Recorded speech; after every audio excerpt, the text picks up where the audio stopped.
esse é o podcast do C3SL e do DINF. Essa é uma iniciativa para aproximar as pessoas, os estudantes, os professores e também a sociedade do que a gente faz aqui no Departamento de Informática. Eu sou a Kari, sou Relações Públicas, mestre e doutoranda em Comunicação da Universidade Federal do Paraná e também faço parte do C3SL. Hoje nós estamos aqui com mais dois integrantes do C3SL, que é o Felipe e a Ju. Eu vou pedir para eles se apresentarem agora para vocês. Oi, eu sou o Felipe, eu sou estudante de jornalismo também na UFPR e Também faz parte do C3. também faço parte do C3SL. Eu sou a Juliana, sou estudante de Relações Públicas aqui na UFPR também e também sou integrante do C3SL. E hoje o nosso convidado, ele é muito especial porque ele vai falar sobre um dos cursos de graduação do Departamento de Informática. É o professor Carlos Maziero e ele é coordenação do curso de Ciência da Computação. Professor, seja muito bem-vindo. Eu vou pedir para você agora se apresentar para a nossa audiência, falar um pouquinho sobre você, sobre a sua carreira, o seu currículo e o que você achar interessante. Joia. Então, boa tarde a todo mundo. Obrigado pelo convite, em primeiro lugar. Para mim é um prazer estar aqui, falar um pouquinho do curso. Falar de mim nem tanto. Eu gosto muito de falar de mim, mas falar do curso é legal, é bacana. Então, meu nome é Carlos Maziero, eu sou catarinense da Serra de Santa Catarina, mas saí de lá há muitos anos atrás. A minha formação de base é engenharia, sou engenheiro eletricista, né? Isso não é muito bem visto nos corredores do DINF, mas paciência, ninguém é perfeito. Eu tenho um mestrado na área de automação industrial, um doutorado em computação pura numa universidade francesa, no INRIA, que é o Instituto Nacional de Pesquisa em Informática e Automação na França, nos anos 90. E depois eu fui professor durante alguns anos na UFSC, em Florianópolis, fui professor na PUC, aqui em Curitiba, também durante uns 13 anos. Depois eu fui professor na UTF-PR, o antigo Cefet, e desde 2015 eu estou na Federal do Paraná, né, no Departamento de Informática. E agora, você comentou, antes da gente começar a gravação desse episódio, que no próximo ano você vai estar num pós-doutorado, então foi um mandato inteiro, né, na coordenação Dois mandatos. dois mandatos, né, na coordenação do curso de Ciência da Computação, e eu Uhum. imagino que tenha sido um momento muito desafiador da sua carreira coordenar. Foi um momento interessante, teve o lado desafiador, mas teve o lado também de muito aprendizado. Eu comecei a coordenação em janeiro de 2021, bem no meio da pandemia. Assim, estava tudo à distância, tudo Sim. remoto, aquela confusão toda, um monte de procedimentos da universidade sendo alterados para poder permitir a volta às aulas de maneira remota e tal. Mas eu aprendi muito no processo e foi muito bacana. Então, são 4 anos, né? 2021, 22, 23, 24, e agora eu tô meio cansado de tanto aprender coisa nova e eu preciso dar um tempo. Então, a partir de janeiro do ano que vem, se tudo der certo, eu devo estar em Milão, na Itália, para um sabático, né? Um pós-doutorado de um ano, né? Onde eu vou tentar me retomar a parte da pesquisa, ver o que está acontecendo, o que tá de mais atual e retomar os laços com os pesquisadores lá de fora também. Ah, isso é super importante. E a pandemia foi um momento de avanço tecnológico assim surpreendente, né? A própria universidade, né, encontrou um mecanismo de fazer o controle de onde estavam as pessoas, né? Os controles das vacinas implementado no próprio SIGA, né? Como é que foi esse processo, assim, no meio da pandemia, tudo acontecendo ao mesmo tempo? Ai, ai, foi uma espécie de, eu diria, uma espécie de pânico controlado, né? Todo mundo meio sem saber o que fazer direito.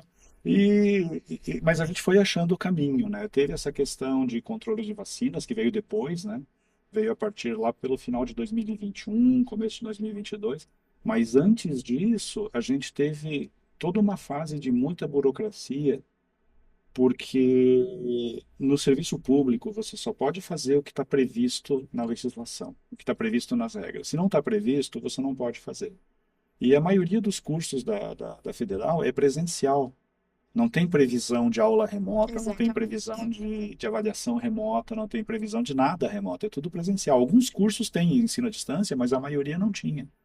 Os professores não tinham formação, os professores não tinham as ferramentas, né? E mesmo na informática foi meio complicado com professores de computação, mas tem professores de computação que são computeiros, né, que lidam ali com o computador o dia inteiro e tal, e tem professores de computação que são mais teóricos. Então, as pessoas não têm a mesma facilidade para lidar com a questão da tecnologia em si. Apesar do cara ser extremamente bom naquela parte matemática que ele conhece bem e que ele, de repente, é um expoente naquilo, quando se trata de fuçar e fazer funcionar não sei o que, a videoconferência, o Moodle e tal, é um caos. Então, tudo isso foi um aprendizado, mas a gente teve que mudar as regras da universidade, né? A gente teve que mexer nas regras do curso, teve que aprovar isso em vários níveis, e tivemos que construir uma infraestrutura daí de tecnologia para poder fazer as aulas remotas, criar repositório de aulas, atualizar o sistema Moodle do departamento que já estava defasado, aumentar a capacidade dele para suportar um monte de turmas ao mesmo tempo. Tivemos que repensar as aulas, né? Como professores, a gente teve que repensar as aulas para poder dar aula à distância, fazer avaliação à distância, que coisa horrível. Eu nunca mais faço Os prova alunos- remota. Acho que os alunos não Os alunos iriam discordam. A gente se sente absolutamente incapaz de saber se o aluno está fazendo mesmo ou está colando. Teve uma prova que eu fiz via Moodle que eu tenho certeza de que todo mundo tirou a mesma nota. Devia ter um grupo no WhatsApp ou coisa parecida, ou no Discord, né? A sorte é que não tinha ainda as inteligências artificiais, GPT, etc. Exatamente, né? Isso já facilitou um pouco, né? Tornou a coisa um pouco mais fácil. Mas mesmo assim, então acho que a maioria dos professores achou que seria melhor realmente fazer a avaliação por trabalhos e não por provas, né? Porque o trabalho você pode depois conversar com o aluno, ver realmente o que ele fez daquilo, o que ele produziu, o que ele entendeu. Então ficou melhor. Mas é E muita pesquisar também, Sim, né? com Sair ali certeza. daquela esfera que a gente está acostumado, né? E procurar fora da universidade também o que está sendo produzido em outros lugares. Ah, com certeza. A zona de conforto não foi mais a mesma para ninguém. Professor, eu queria voltar um pouquinho no tempo, para a gente falar um pouquinho da história do curso de Ciência da Computação. Para quem não sabe, eu vou pegar aqui minha cola, porque são algumas datas. O curso nasceu em 1975, ainda era chamado de Tecnólogo em Processamento de Dados. É o Isso. primeiro curso superior de informática do estado do Paraná. Aí, em 1988, ele se transforma no curso de bacharelado em informática. E daí, lá nos anos 2000, 2001, se torna o bacharelado em ciência da computação. Eu acho que é natural, né, que um curso tão antigo ele vá se adaptando, se atualizando. Inclusive, eu acho que essa mudança no nome dele representa um pouco dessa atualização. A informática, eu acho que como um todo, é uma ciência que ela se renova e se atualiza muito rápido, né? Sim. Principalmente nos últimos anos. A Ju falou do ChatGPT, né? Na pandemia, a gente nem imaginava que seria essa revolução que é hoje o ChatGPT, a inteligência artificial. A inteligência artificial, inclusive, pautando a legislação brasileira hoje.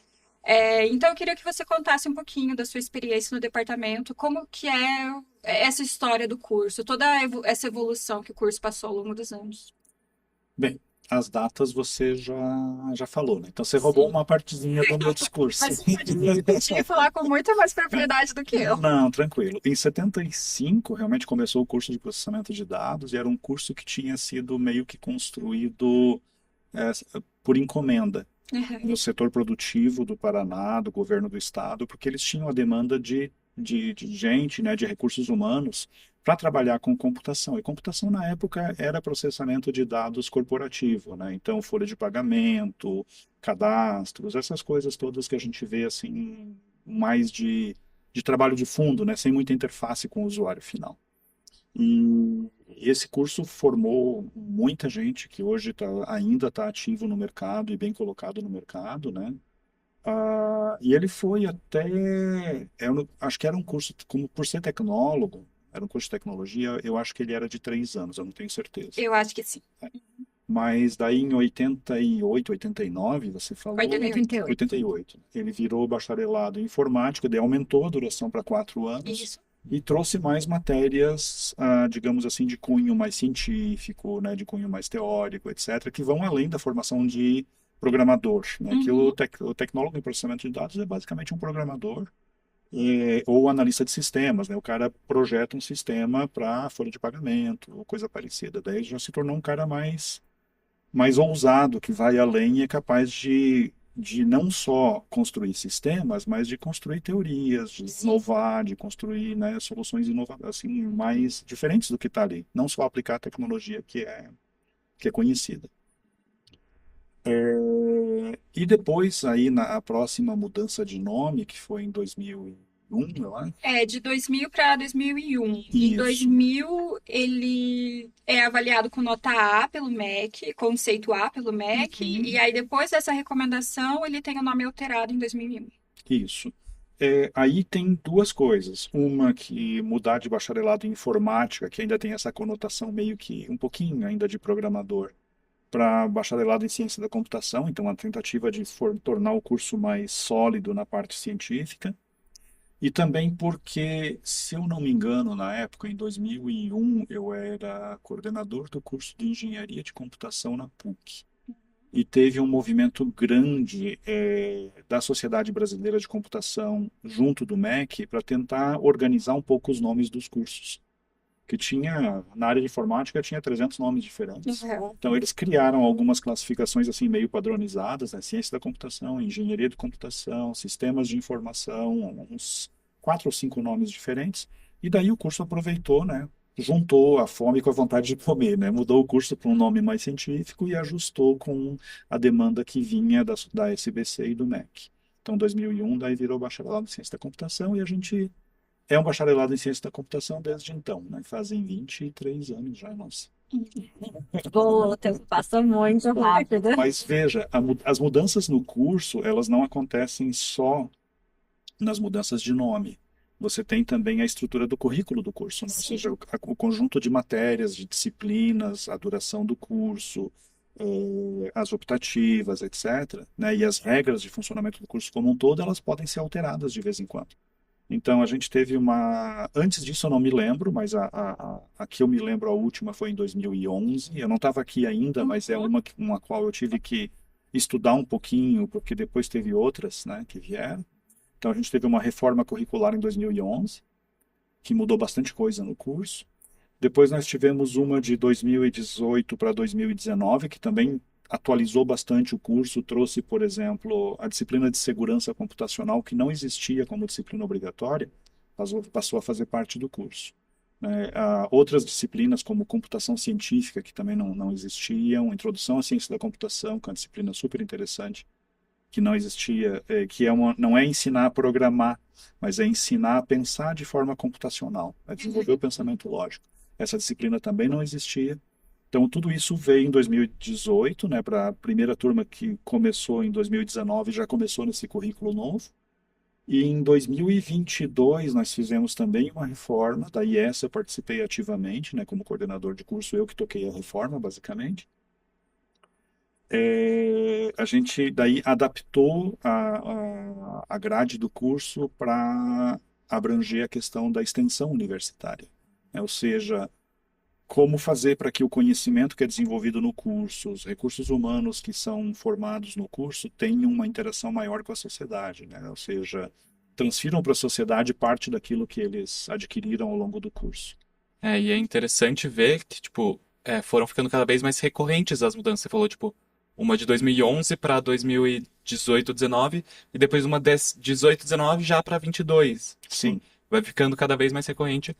isso é um abacaxi que você não imagina também. Com certeza. Porque, veja, o aluno ele fica normalmente vinculado ao currículo que existia quando ele entrou no curso. Uhum. Isso. Então, se um aluno entrou em 2020, ele está na grade de 2019. Se ele entrou em 2022, ele está na grade de 2029. Mas se ele entrou em 2023, ele entra na grade de 2023. Então, eu tenho que oferecer as disciplinas de É, todas as grades onde tem alunos no curso ainda. Então, a gente tem alunos de 2015, eu tenho que oferecer a grade de 2011 ainda. Matérias lá do... tem que ser ofertado para os alunos porque eles têm o direito de cursar aquela matéria. A não ser que eles optem por mudar de currículo. Às vezes é interessante, às vezes não é. Porque quando você muda de currículo, você ganha algumas coisas e você perde outras. Se o cara já está quase se formando, não compensa para ele mudar. Eu lembro que quando os cursos, não é a mesma dinâmica, mas quando, vocês devem saber, né? Porque até um tempo atrás o curso de comunicação era comunicação com habilitação em relações públicas. Eu, por exemplo, sou comunicadora social com habilitação em relações públicas. E eu acho que no último ano quando eu saí, eles já estavam fazendo os cursos específicos, né? Então, curso de publicidade, de relações públicas, e isso eu lembro que foi uma bagunça para encaixar o currículo das pessoas que estavam saindo, das pessoas que estavam entrando, porque não tinha mais disciplina.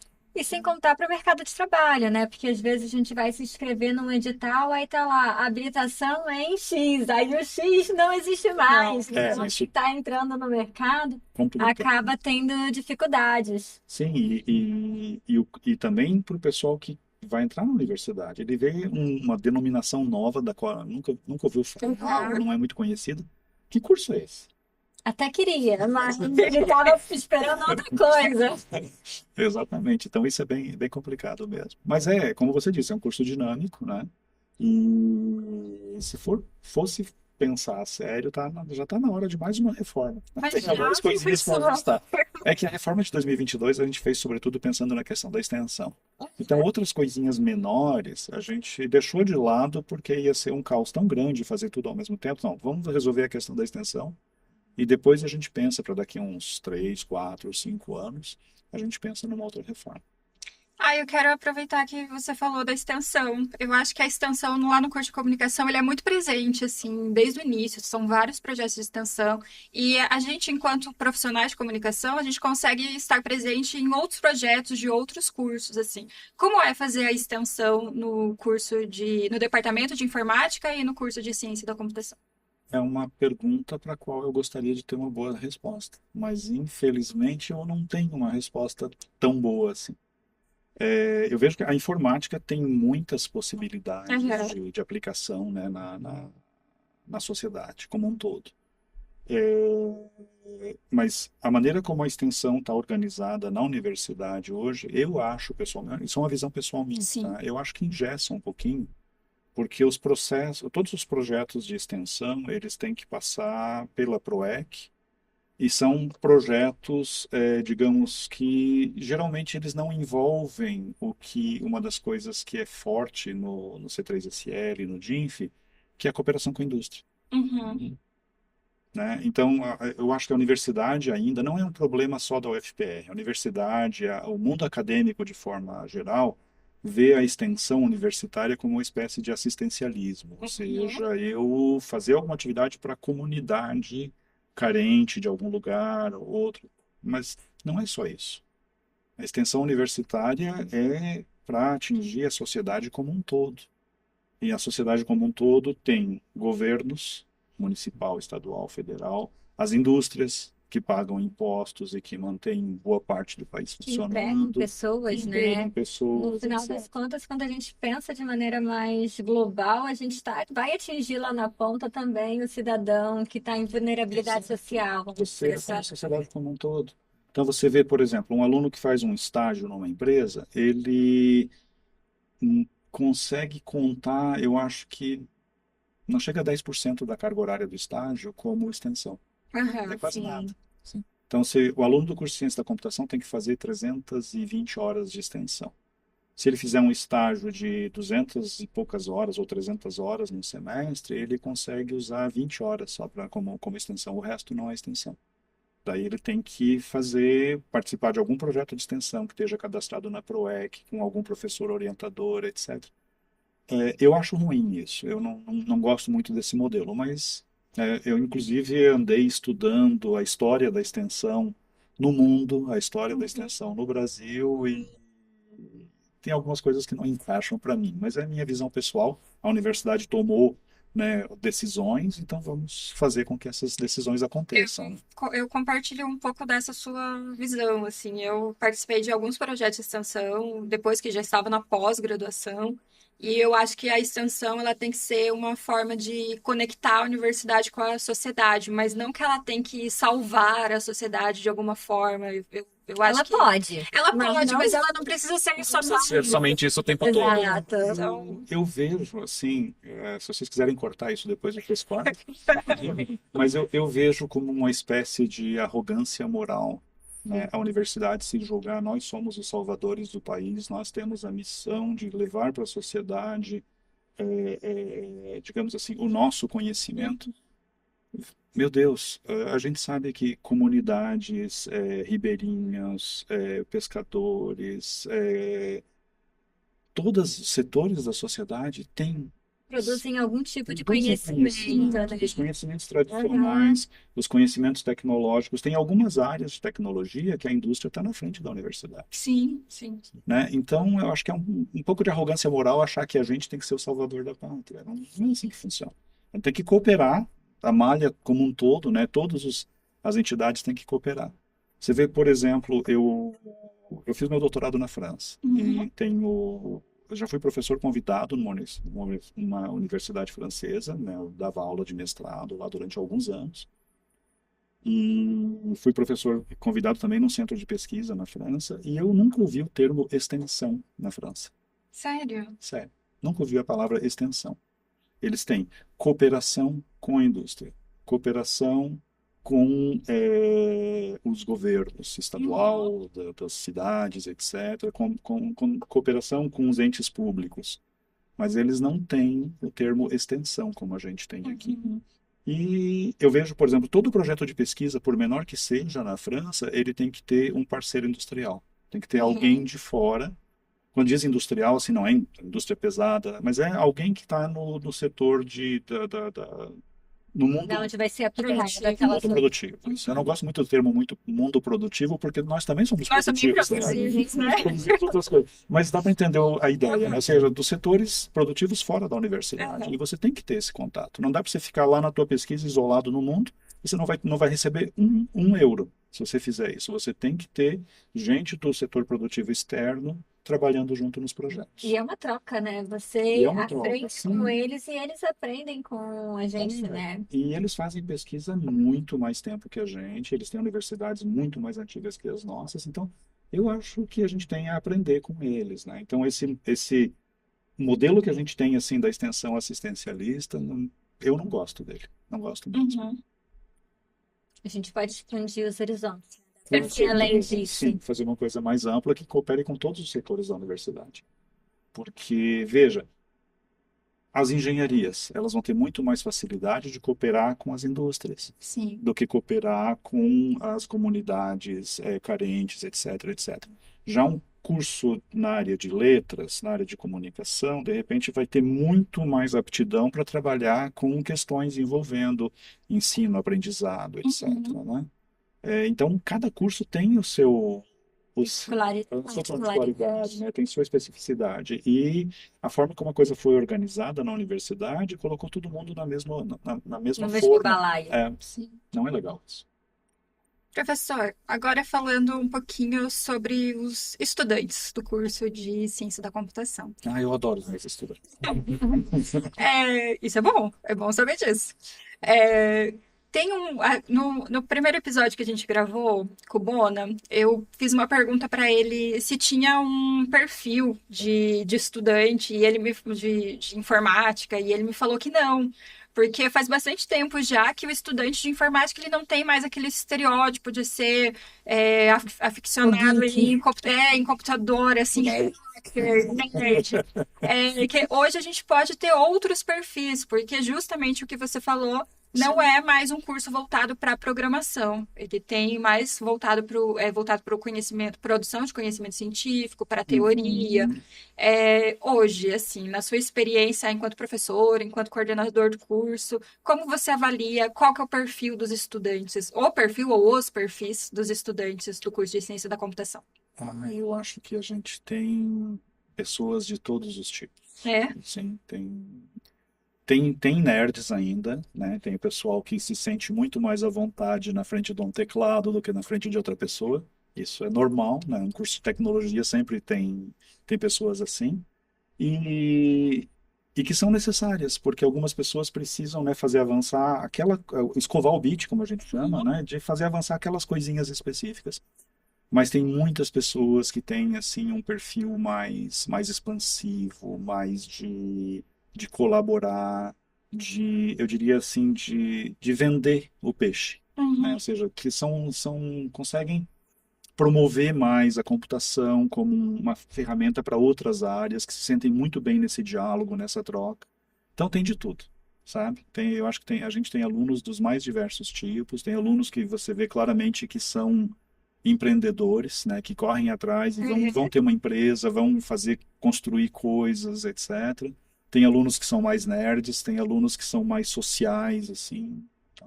E isso é normal, isso em qualquer curso. Eu lembro quando eu fazia engenharia elétrica na Federal de Santa Catarina, isso há 45 anos atrás.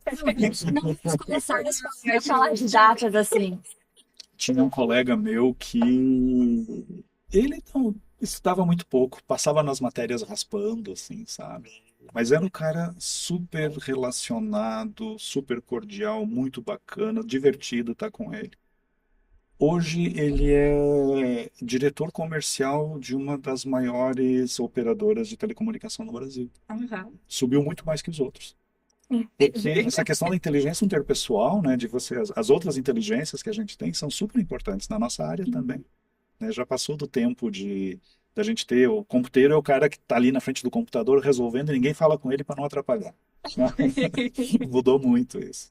Sim, é preciso saber se comunicar, né? Apresentar numa linguagem que outras pessoas também possam compreender, né? Porque a informática ela é uma grande caixa preta, é um grande mistério. Sim. Todo mundo mexe, todo mundo gosta de tecnologia, mas ninguém sabe de fato o que está por trás. Então é preciso traduzir, né? Ah, com certeza. Isso é necessário, tornar, digamos assim, menos árida a visão de fora, né?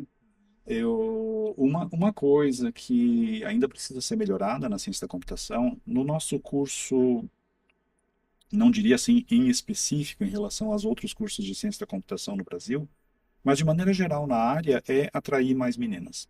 Ah, eu ia chegar nesse ponto.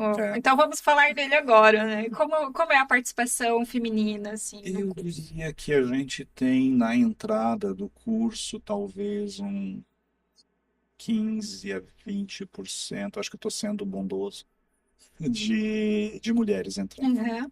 tá? Deveria Permanecendo. permanecendo sim. As que entram, elas geralmente são linha dura. Elas vão até o fim e algumas vão muito bem, dão um show, né? Algum, alguns dos melhores estudantes que eu já tive, não só no curso, mas assim na minha carreira como orientador, os dois melhores estudantes de pós-graduação que eu tive foram mulheres. Né? Assim, pessoas absolutamente brilhantes, ótimas no que fazem e bem destacadas hoje. Então, eu acho que não existe diferença de capacidade entre homem e mulher na entrada e na saída também. A questão é que, historicamente, a ciência da computação assusta um pouco. Sim. E eu acho que não é que elas vão caindo pelo caminho, elas não vêm porque acham que é um curso onde só tem homem, que é um curso de nerd. Então, Eu acho que esse cria perfil tem que receio mudar. também, né? Exatamente. De entrar e ser maltratada, né? Ser um Sim. ambiente hostil, né? Exato, e sendo que elas têm absolutamente a mesma capacidade dos homens. Eu acho que tem um ponto também que é a gente é culturalmente ensinada de que exatas não é Pra mulher. coisa, não é Aham. um curso de exatas, não é um curso para No meninas. máximo arquitetura, né?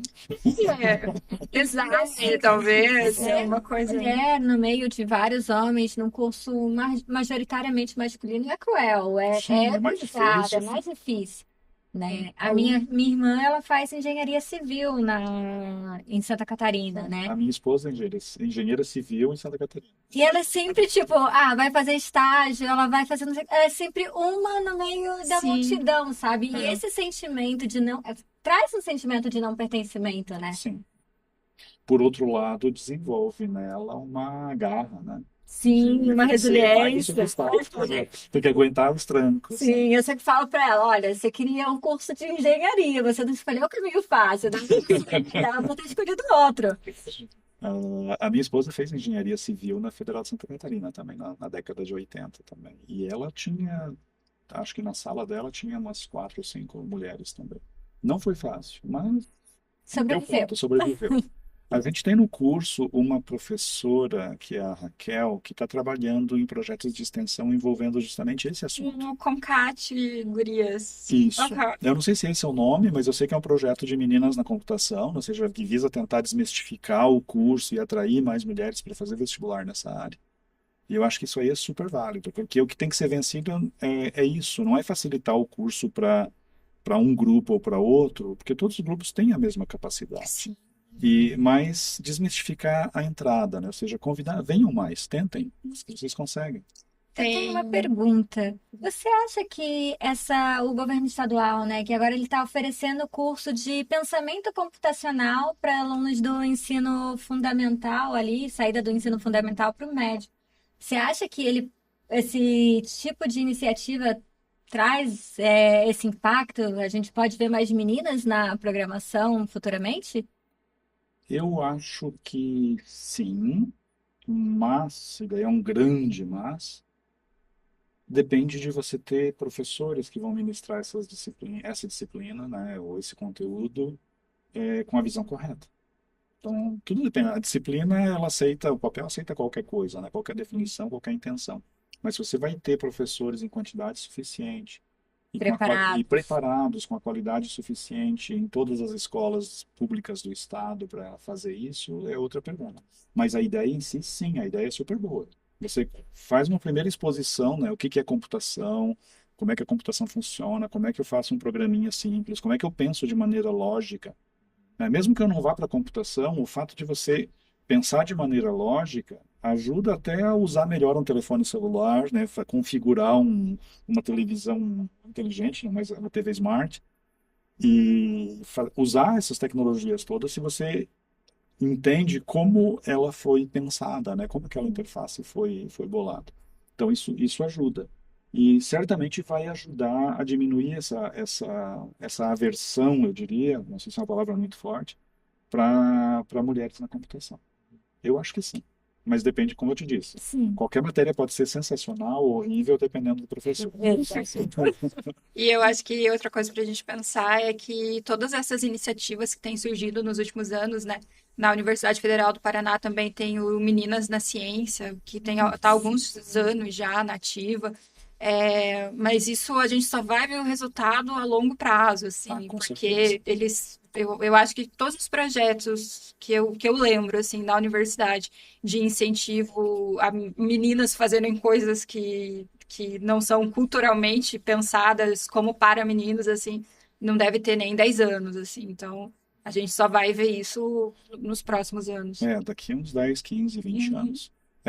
Eu costumo pensar da seguinte forma, né? Você mudar uma tecnologia é muito fácil, né? Agora, por exemplo, em questão de 2 anos ou 3, a gente está vendo uma quantidade enorme de carros elétricos nas cidades, né? Está mudando totalmente. Daqui a 3, 4, 5 anos, talvez não tenha muito mais carro a gasolina ou a Ai, no diesel. Fusca.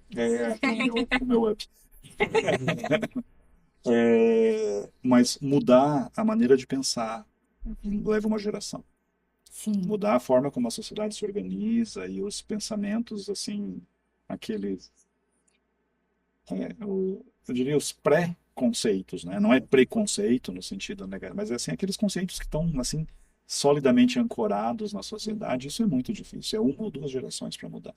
E não é só a tecnologia, né? As pessoas entenderem que aquela tecnologia faz bem para ela, é boa, vai ajudar ela, porque às vezes a gente tem um produto maravilhoso, mas a gente apresenta e a pessoa simplesmente não quer, não usa, e aí não Sim, adianta a tecnologia tá linda, maravilhosa. exatamente. É maneira de você sempre resiste a mudar a sua maneira de ser, né? A maneira que você trabalha, as coisas que você está acostumado. Isso é bem difícil. Professor, falando em novas tecnologias e novas tendências, eu tenho a compreensão de que o ChatGPT, por exemplo, assim, agora super popular, super famoso, mas ele está sendo desenvolvido já há muitos anos, né? assim como diversas outras inovações na área da computação, na área de informática. Como que o curso ele consegue absorver todas essas todas essas inovações e fazer uma seleção assim, não, a gente tem que investir nisso aqui, porque isso aqui daqui 5, 10 anos vai fazer sentido, ou porque são muitas as inovações, né? Sim. E, E tem coisas e a que gente vêm precisa e que colocar passam, coisas né? no O currículo. metaverso. Exatamente. Exatamente, metaverso.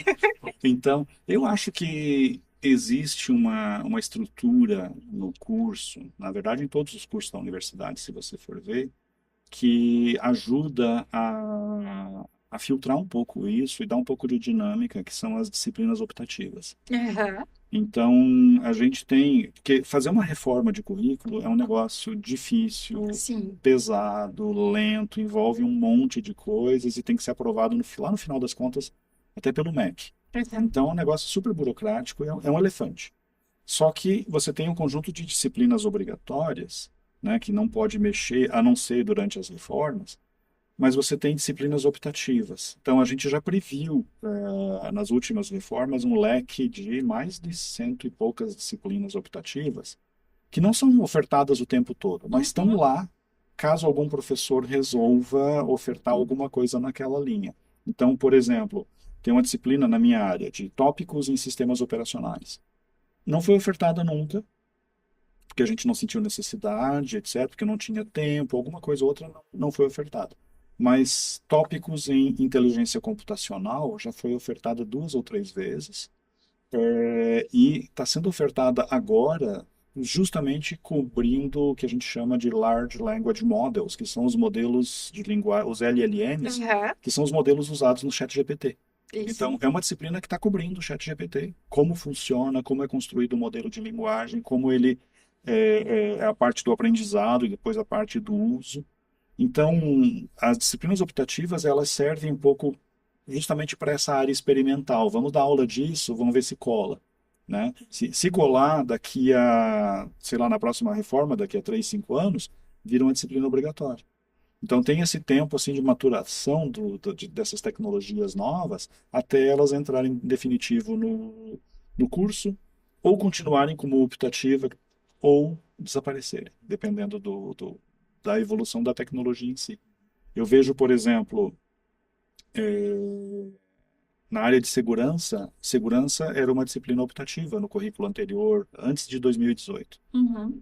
E daí, em 2018, foi colocada como matéria obrigatória segurança computacional e foi criada uma optativa de criptografia, que vive cheia.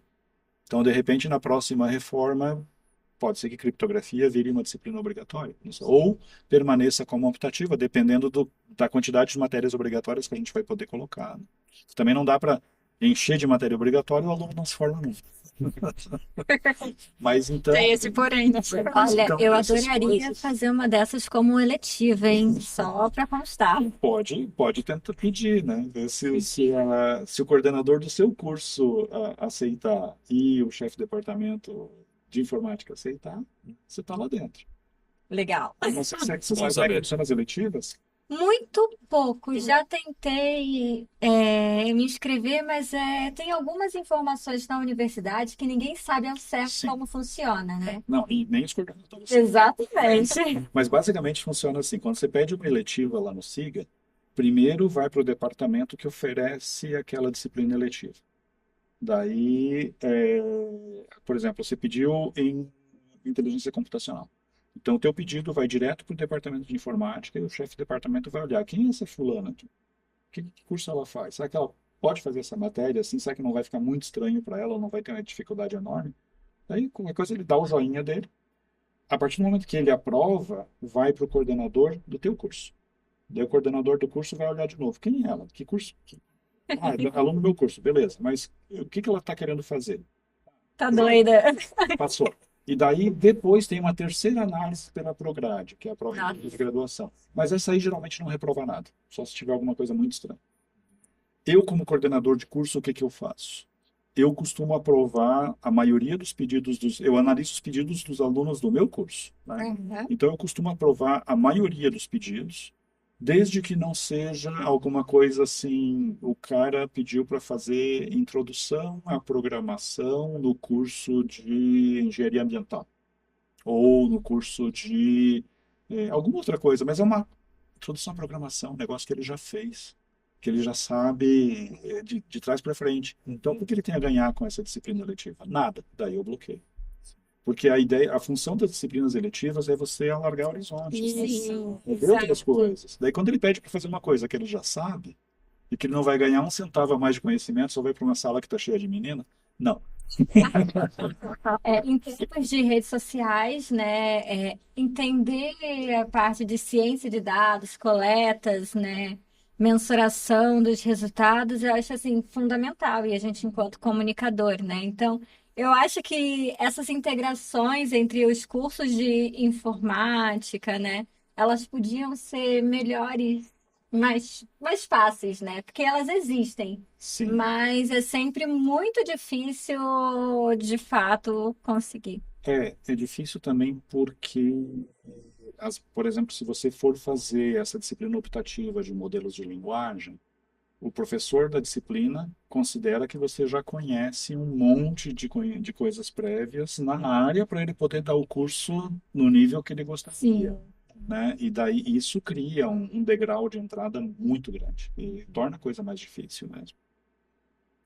Então, eu queria perguntar sobre como funciona a participação dos estudantes nos grupos de pesquisa, nos laboratórios. É uma coisa só para pós ou quem, tipo, como aluno de graduação, poderia participar se eu fosse de computação? Tranquilamente. Temos muitos alunos que participam de grupos de pesquisa, de projetos de pesquisa, nos vários laboratórios do DINF e inclusive em laboratórios de outros cursos, de outros departamentos. Tá? Hoje, inclusive, eu mandei na lista de alunos do curso, eu mandei uma oferta de bolsa de iniciação científica. Eu não me lembro se é no curso de geologia ou coisa parecida, mas alguma coisa assim dessa área ali, totalmente fora da computação. A gente tem alunos trabalhando em laboratórios na física, laboratórios na matemática, então isso é super aberto. Daí, como isso acontece? Muitos professores têm bolsas de iniciação científica por conta de projetos que eles têm junto ao CNPq ou a Fundação Araucária ou projetos outros, né? Então, eles têm bolsas de iniciação científica que eles precisam colocar alunos nessas vagas. E mesmo que o professor não tenha verba, às vezes o professor tem interesse em desenvolver um determinado assunto e ele pode abrir uma vaga para iniciação científica voluntária.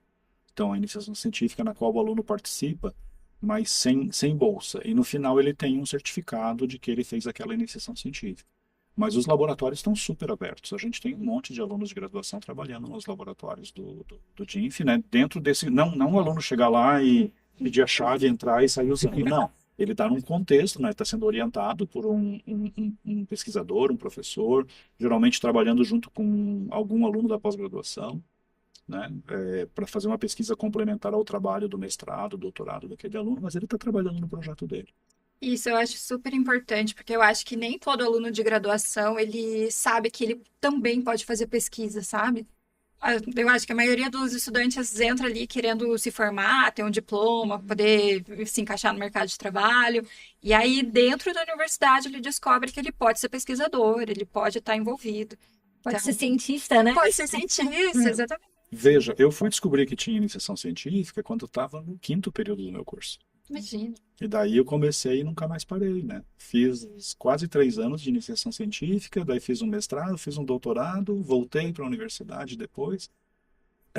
Um caminho sem volta, né? Exato. Então, essa dificuldade continua, porque, porque não é muito divulgado, realmente, Sim. embora a gente tenha uma lista de alunos, né, onde eu mando e-mail para todos os alunos do curso, e sempre que aparece uma vaga dessa, eu divulgo. Uhum. Então, vagas na física, na engenharia ambiental, nessa acho que é geologia e outras áreas, a gente está sempre divulgando, além de vagas de estágio também. Mas tem esse lado, né? Muitos alunos pensam assim, para que eu vou fazer uma iniciação científica só para vai contar horas formativas, mas isso eu consigo de outra forma, eu vou na semana acadêmica e resolvo. Eu quero terminar o curso e trabalhar, Uhum. né? E aí tem um outro ponto também, que às vezes o que se faz na iniciação científica, né? Exato, é uma outra Então, incógnita. mesmo quando você chega lá, você fica, meu Deus, e agora? O que que eu faço, né? E aí você se depara com uma galera do mestrado, do doutorado. Você na graduação, eu faço iniciação científica e a minha primeira experiência foi um choque, né?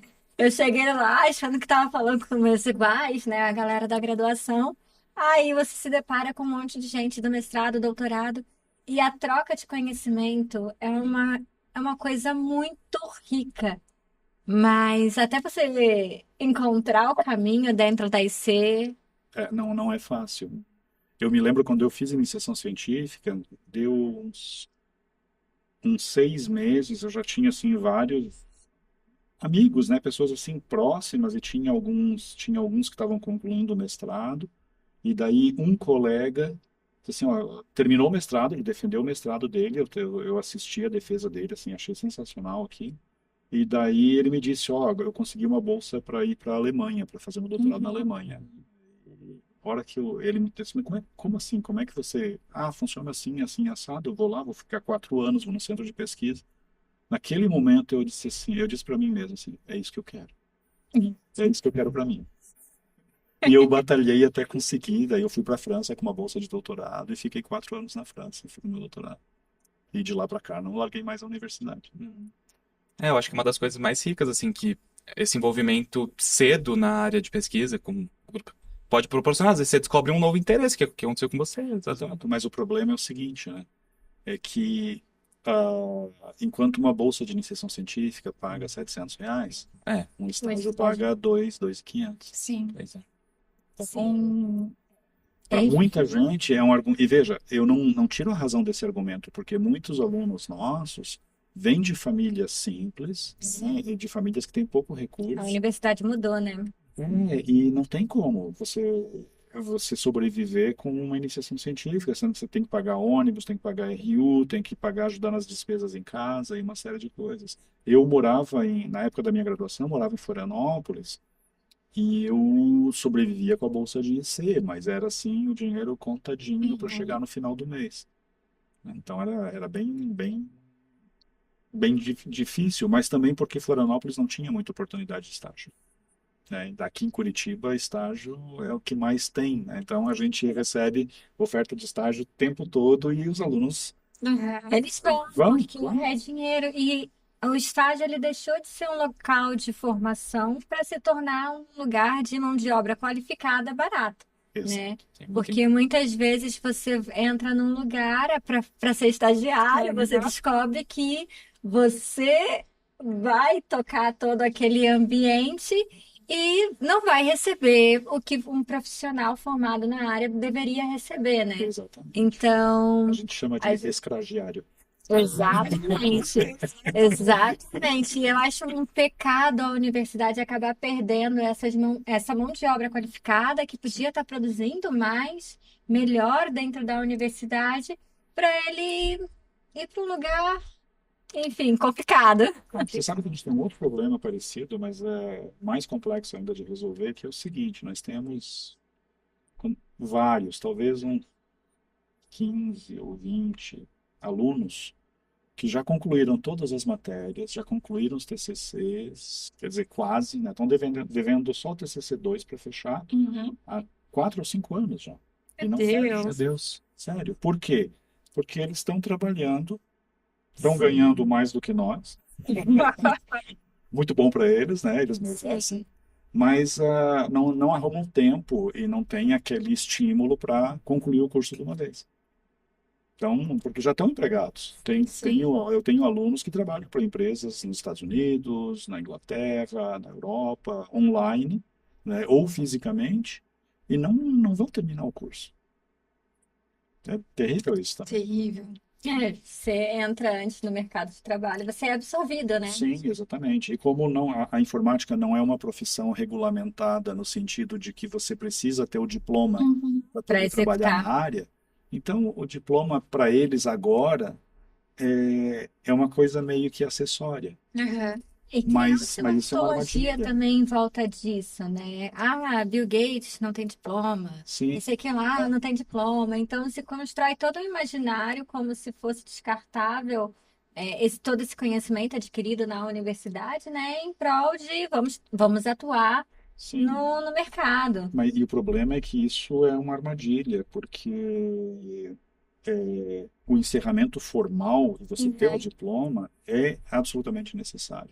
Eu vejo, já recebemos assim pelo menos uns 5 ou 6 pedidos de, de alunos solicitando histórico escolar dos anos 80 Uhum. ou dos anos 90, seja de 20, 30 anos atrás.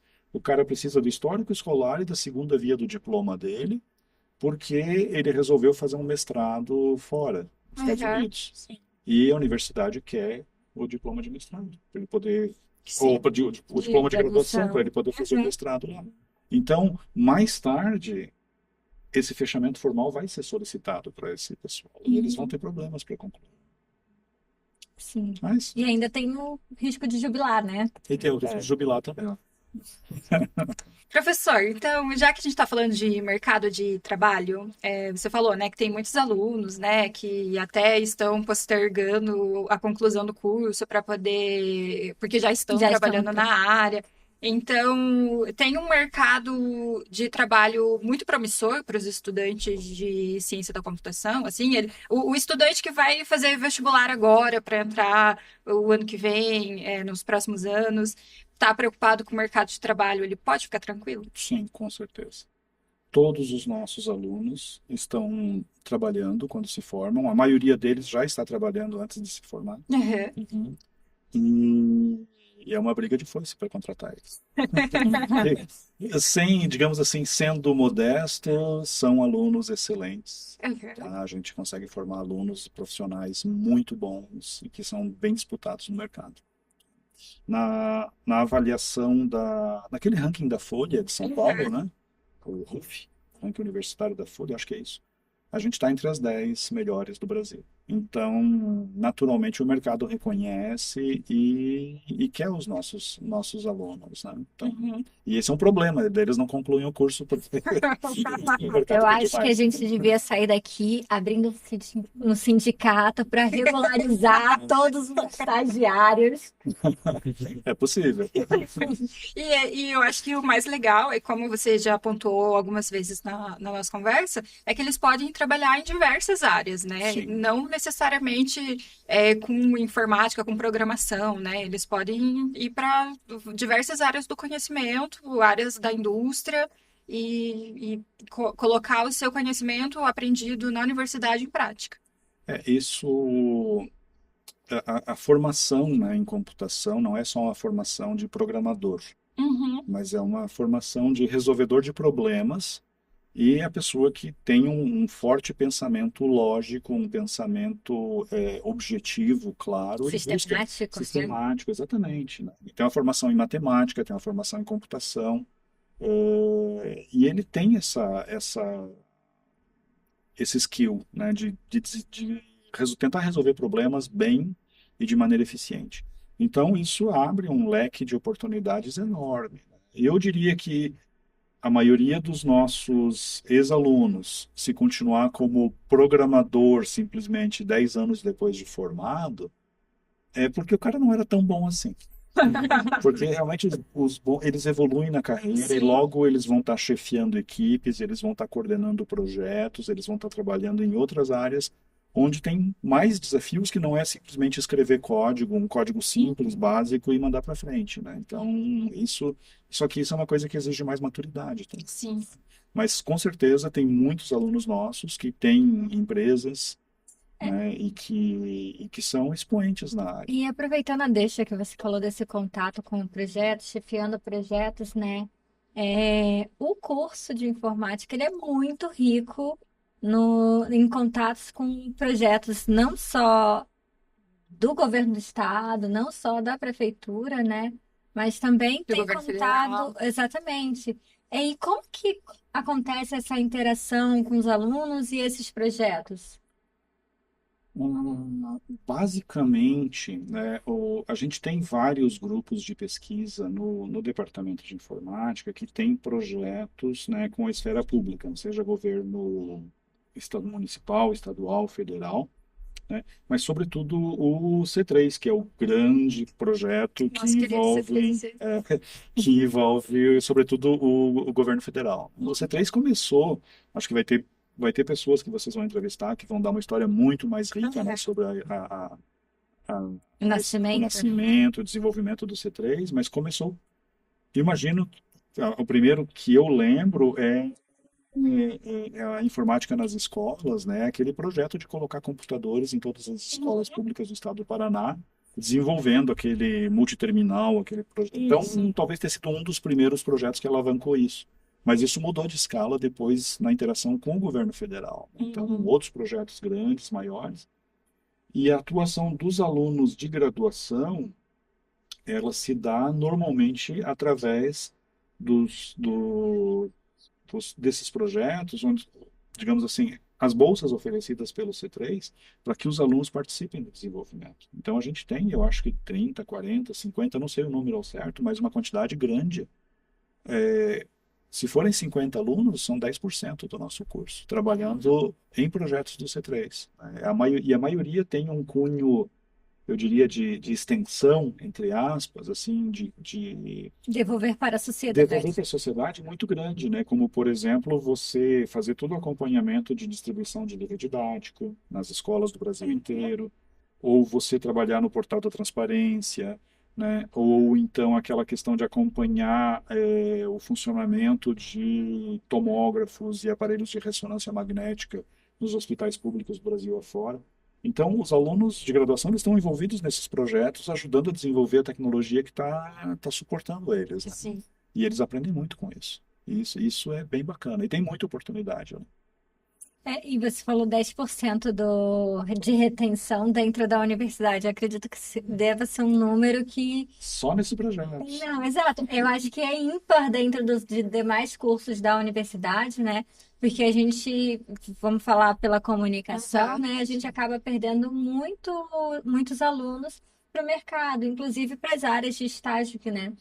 Todo projeto precisa de uma comunicação. Todo mundo precisa anunciar o seu produto. Com certeza, vender seu peixe. Exatamente. Só que, diferente do departamento de informática, né, a comunicação ela não tem essa valorização dos seus estagiários, então não é possível ofertar bolsas que concorram com o mercado, né? E nisso a universidade vai perdendo mão de obra qualificada para esse sucateamento que é o estágio, né? E é muito legal a gente ver a iniciativa de um curso, um departamento, que ele consegue ter uma retenção tão grande dos seus universitários dentro da universidade, porque todo mundo gostaria de viver em função da universidade. Nossa, Nem super. todo mundo pode. E eu concordo com você. Eu acho que a nível de universidade como um todo, assim, o Departamento de Informática e o C3, a CL é uma grande exceção, assim. Eu não sou ninguém na fila do pão, né? Mas eu tô na universidade desde 2012 e eu desconheço um curso, assim, que incentive tanto e promova tanto a participação dos alunos para reter ele, não só no curso, mas na universidade, sabe? Garantir a permanência dos estudantes. Não, realmente, em termos de UFPR, é um ponto fora da curva, né? E o que é legal é que muitos desses alunos de graduação que atuam nesses projetos, não só no C3, mas nos outros grupos de pesquisa também, eles acabam se envolvendo tanto e curtindo tanto e gostando tanto que naturalmente o próximo passo deles é o mestrado. Sim. Sim. Eles ficam para pós-graduação, fazem mestrado, alguns fazem doutorado, e outros, a gente tem exemplos no próprio departamento de informática de alunos que voltaram depois para fazer concurso e entraram e são professores do departamento. Ai, gente, esse é o meu sonho. Eu estou terminando o doutorado com esse sonho, assim, na minha frente, assim. O próximo passo é dar aula na universidade. Federal do Paraná. Federal do Paraná. Mas batalha, Professora você Karen. Professora Cário, isso aí. É isso aí, cara. Mas você chega lá, tem que batalhar. Não é fácil porque tem outras pessoas pensando em fazer o mesmo. Exatamente. Mas a gente segue lutando, segue estudando. Muito obrigada, então, pela sua participação, professora. Essa conversa foi muito legal. A gente pôde aprender muito mais sobre o curso de ciência da computação, assim, e acredito que os estudantes que ainda vão estar na universidade, cursar a UFPR, e também outras pessoas que se interessem pelo DINF, pelo C3SL, pela nossa história, aproveitaram bastante esse episódio. Joia, obrigado. Para eventuais candidatos que assistam e queiram fazer o curso, sejam muito bem-vindos. Eu digo que não é um curso fácil, mas é um curso cativante, é um curso muito bacana e é um curso que nos orgulha muito. Aí você vai ter professores que adoram o que fazem e que tentam fazer da melhor forma possível. Isso aí. Isso é verdade. A gente caminha pelos corredores e a gente percebe a paixão dos professores. Eu já falei Verdade. isso em outro episódio, né? Nós somos relativamente novos no C3SL e no DINF, mas a gente já gosta muito de estar aqui, assim, das pessoas que trabalham com a gente, todo mundo que está envolvido para fazer esse podcast e vários outros projetos que envolvem a comunicação. Então tem sido bem legal. Muito obrigada, Juliana. Muito obrigada, Felipe. Para você que está acompanhando a gente, se ainda não viu os outros episódios, corre lá no nosso canal do YouTube e assiste. Se você ainda não segue a gente nas redes sociais, é só procurar pelo DINF UFPR ou c3sl.ufpr. Siga a gente, fique por dentro de todas as novidades e até o próximo episódio.